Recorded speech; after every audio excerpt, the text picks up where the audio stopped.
तर मूळचे पुण्यातून असलेले अनिश पानसे हे सध्या लॉस एंजेलिसमध्ये शिक्षण घेत आहेत. ते राहतात त्या ठिकाणापासून काही मैलावर हा वणवा भडकला होता.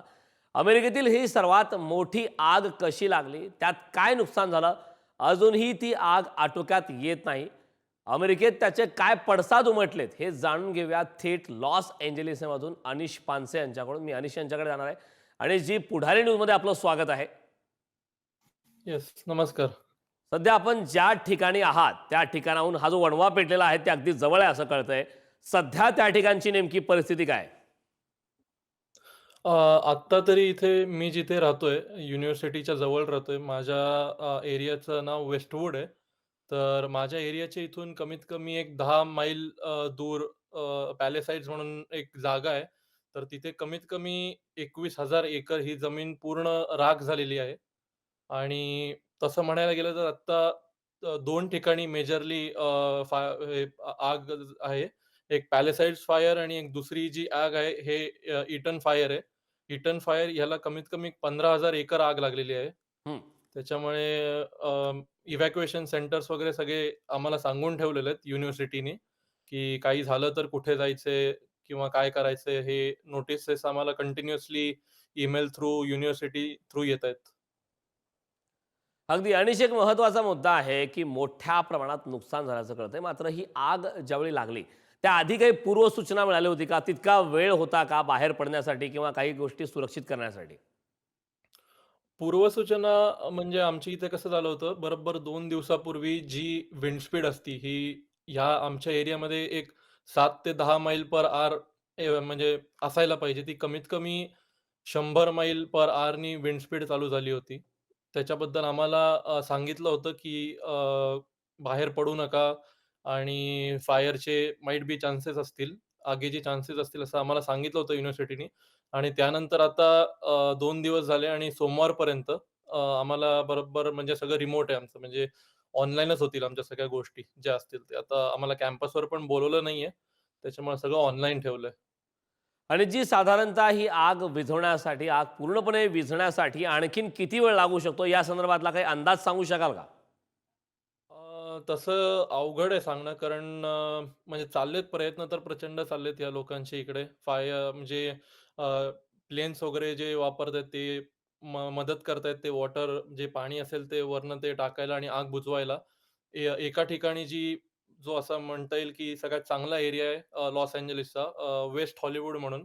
तर तिथे पण आग लागली होती आणि तिथे हॉलिवूड साइन जी आहे, तिथे पण प्रचंड अशी आग लागली होती. पण नशिबाने ती आग आटोक्यात आणली आहे. पण बाकी ठिकाणी आता 2 ठिकाणी तर प्रचंड आग आहे.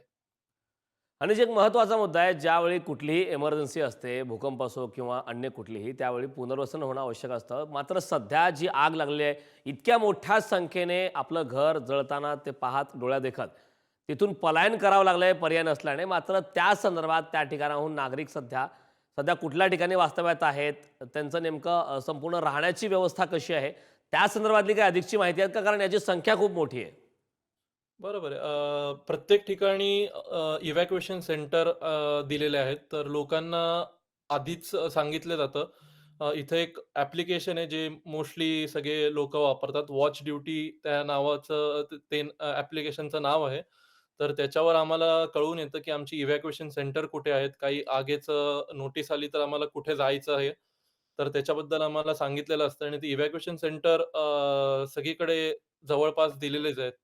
त्याच्यामुळे जर आग लागली तर लोकं तिथे जातात आणि तिथे त्यांची राहण्याची, खाण्याची सोय पूर्ण केलेली आहे.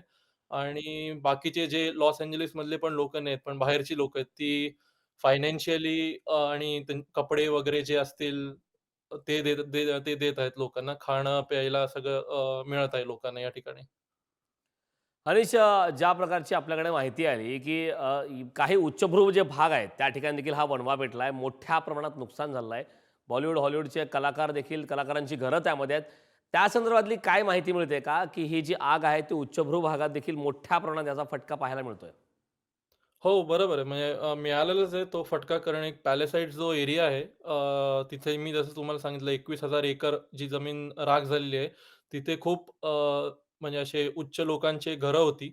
बट त्यांना पण तिकडनं निघायला म्हणजे बाहेर घराच्या बाहेर जायला लागलं आणि ते त्यांच्या हातात पण काही नव्हतं. म्हणजे त्यांची घरं पण पूर्णच्या पूर्ण जमीनदोस्त झालेली आहेत. त्याच्यामुळे काही ऑप्शन नव्हतं त्यांच्याकडे.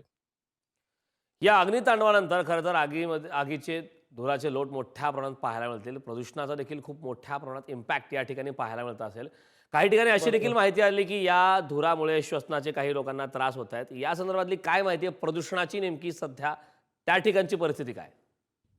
बरोबर. इथे झालंय कसं, की आता जी एअर क्वालिटी आहे, हे प्रचंड वर गेलेली आहे. म्हणजे जी नॉर्मल असायला पाहिजे ती नॉर्मल नाहीये. ती कमीत कमी 150-180 अशी एअर क्वालिटी झाली आणि हाय एअर क्वालिटी अलर्ट या ठिकाणी दिलेला आहे आम्हाला. तर लोकांना हेच सांगितलं, की जर तुम्ही बाहेर पडत असाल तर मास्क वगैरे घालूनच बाहेर पडा. N95 वगैरे जे मास्क असतील, जे चांगल्या क्वालिटीचे मास्क असतील ते घालूनच बाहेर पडा. त्याच्यामुळे लोकांना काही प्रॉब्लेम होणार नाहीत. हेच सांगितलं मोस्टली आम्हाला. बाकी अजून त्याच्याबद्दल नाही. म्हणजे एअर क्वालिटीच मोस्टली अफेक्ट झालेली आहे. पूर्ण आभाळात म्हणजे दिसतंय ते आम्हाला. म्हणजे माझ्या घरातनं पण मी तुम्हाला जर सांगितलं 10 मैल दूर आहे, तर मला सकाळी उठलं की उजेड झाला की लगेच दिसतं समोर काय आहे, कसं आहे. म्हणजे किती आग नाही दिसत, बट पूर्ण त्याचे आगीचे जे धूर आहे, तो लोटताना दिसतोय. आणि जी आपण मूळचे पुण्याचे आहात आणि पुण्यात या ठिकाणी लागलेल्या आगी देखील आपण पाहिल्यात. केवळ पुण्यातच नाही तर महाराष्ट्र आणि विशेषतः आपल्या भागामध्ये आग लागलेली आपण पाहतोय, ऐकतोय. ते अग्निशामक दलाच्या सहाय्याने विझवली जाते. मात्र नेमकं अमेरिकेत ज्या प्रकारची सध्याची परिस्थिती आहे, त्या ठिकाणची आग आणि आपल्या इकडची आपल्या भागातली महाराष्ट्रातली आग याच्यामध्ये नेमका फरक काय?